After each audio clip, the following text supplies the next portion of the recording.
Iran പൂർണ്ണമായും uranium സമ്പുഷ്ടീകരണം നിർത്തിയാൽ മാത്രമേ ഇസ്രായേൽ ആക്രമണം അവസാനിപ്പിക്കൂവെന്നാണ് അമേരിക്കൻ നയതന്ത്ര പ്രതിനിധികൾ പറയുന്നത്.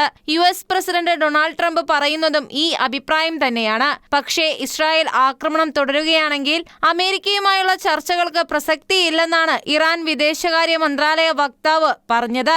ഇസ്രായേൽ ഓപ്പറേഷൻ റൈസിംഗ് ലയണിന്റെ ഭാഗമായി ഇറാനിൽ ആക്രമണം കടുപ്പിച്ചിരിക്കുകയാണ്.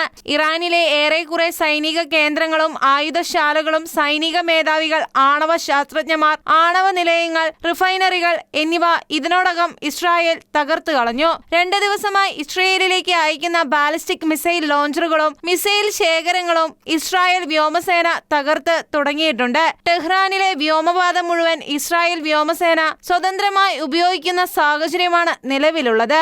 ഇറാൻ പരമോന്നത നേതാവ് ആയത്തുള്ള അലി ഖമേനി ഉൾപ്പെടെയുള്ളവർക്ക് ജീവന് കനത്ത ഭീഷണിയാണ് ഇസ്രായേൽ നൽകുന്നത്. കൂടാതെ ഇസ്രായേലിലേക്ക് കനത്ത ബാലിസ്റ്റിക്, സൂപ്പർസോണിക് ബാലിസ്റ്റിക് മിസൈലുകളും ഉപയോഗിച്ചുള്ള ആക്രമണം ഇറാനും ശക്തമായി തുടരുകയാണ്.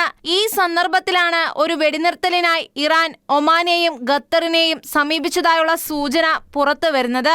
സൗദി അറേബ്യയും സമാധാന ശ്രമങ്ങളുമായി പിന്നിൽ പ്രവർത്തിക്കുന്നതായും റിപ്പോർട്ടുണ്ട്. അതേസമയം ഇറാൻ ആക്രമണം കടുപ്പിച്ചാൽ ഇസ്രായേലിനൊപ്പം അമേരിക്കയും ഇറാൻ പ്രതിരോധത്തിൽ പങ്കുചേരുമെന്നുള്ള പ്രതീക്ഷയിലാണ് ഇസ്രായേലും.